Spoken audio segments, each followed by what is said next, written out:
მაგრამ მაინც მინდა რომ დავუბრუნდეთ ძირითად თემაზე რახან დედის დღეა. მარიკა, დღეს იმართება მარში ხელი გაუშვით ჩემი შვილია, ასეთი სახელწოდებით მართავენ დედები. თქვენი შეფასება მაინტერესებს, რასთან უწევს დღეს, არა მხოლოდ როგორც პოლიტიკოს, არამედ უფრო როგორც დედის, რასთან უწევს დღეს დედებს გამკლავება, რამდენად უსაფრთხოა ის გარემო, სადაც ისინი საკუთარ შვილებს ზრდიან. დედებს დღეს უწევთ კიდევ უფრო მეტი გმირობა, ვიდრე არის ჩვეულებრივად, ვიდრე ნიშნავს ჩვეულებრივად იყო დედა, იმიტომ რომ დღეს გარეთ გასული შენი შვილი ნიშნავს უკვე სანერვიულოს, იმიტომ რომ ნებისმიერ ეტაპზე არის საფრთხე, ნებისმიერ საფეხურზე შეიძლება მას შეხვდეს საფრთხე. თუმცა განსაკუთრებით სახიფათოა და მნიშვნელოვანია იმ ბავშვების, მშობლების ნერვიულობა და განცდები, რომლებიც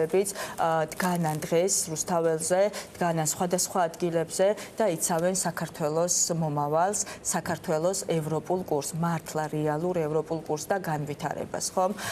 ძალიან ასე ვთქვათ, რთულია ამ დედების მდგომარეობა, თუმცა ამავე დროს საამაყო, რადგან ისინი მათ უკვე გაზარდეს გმირი შვილები. მე როგორც აღვნიშნე, ჩვენ გვაქვს ძალიან ხშირი კომუნიკაცია, ისინი არიან საკმაოდ მხნედ, აქედან კიდევ მინდა ვუსურო მხნეობა, უფრო მეტი, მეტიც მინდა გითხრათ, რომ არაკმარა ამ არალეგიტიმურმა ხელისუფლებამ ის, რომ რეჟიმის პატიმრებად უქცია საკუთარი შვილები და რამდენიმე მათგანს ასევე უკვე მიუვიდა, ასე ვთქვათ, 5,000 ლარიანი ჯარიმა შინაგან საქმეთა სამინისტროდან. რამდენიმე მათგანს სასამართლოში აქვს საქმე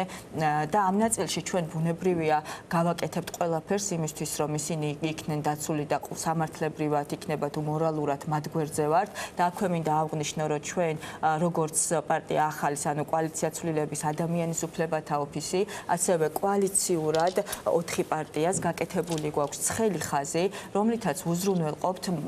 მოქალაქეების ყველა პირის, ვინც კი ჩართულია საქართველოს გადარჩენის ოპერაციაში დახმარებას, სამართლებრივ დახმარებას, ჩვენი მოხალისი ადვოკატების ჩართულობით და ამ ეტაპზე ჩვენ თუ გავაერთიანებთ ადამიანის უფლებათა ოფისის და გაერთიანებული ოპოზიციის ცხელი ხაზის მონაცემებს, 200-ზე მეტი ადამიანისთვის გვაქვს შესაბამისი დახმარება აღმოჩენილი, რაც არც თუ პატარა მონაცემებია და მნიშვნელოვანი არის რა, რომ ეს არის წინააღმდეგობის ერთ-ერთი ფორმა და ამ წინააღმდეგობის ფორმაში ადამიანების მხარდაჭერა. თითოეულმა ადამიანმა უნდა იგრძნოს არა მხოლოდ მოხალისეებისგან, არამედ პოლიტიკური აქტორებისგან, რომ ისინი მარტო არ არიან და ჩვენ მათთან ერთად, მათ მხარდამხარ, გარდა იმისა, რომ აქციებზე ვდგავართ და მათთან ერთად ვირთვით, გარდა იმისა, რომ პოლიტიკურ მოლაპარაკებებში ვართ და პოლიტიკურ ნაბიჯებს ვთქვავთ, ასევე ვართ მათ გვერდით, როგორც მორალურად, ასევე ყველანაირი კუთხით, რაც კი შეიძლება დასჭირდეთ. ამიტომ თქვენს კითხვას რომ დავუბრუნდე, რთულია დღეს იყო დედა, რთულია საერთოდ რომ დღეს იყო საქართველოს მოქალაქე, მაგრამ ამავდროულად ეს არის ძალიან საამაყო, იმიტომ რომ ჩვენ ვართ ისტორიულ მომენტში და ამ ისტორიაში, ანუ ეს ყველა თაობას არ ხვდება წილად და ჩვენ გვხვდა წილად, რომ ვიყოთ ისტორიულ მომენტში და ვიბრძოლოთ იმისთვის, რომ საქართველო,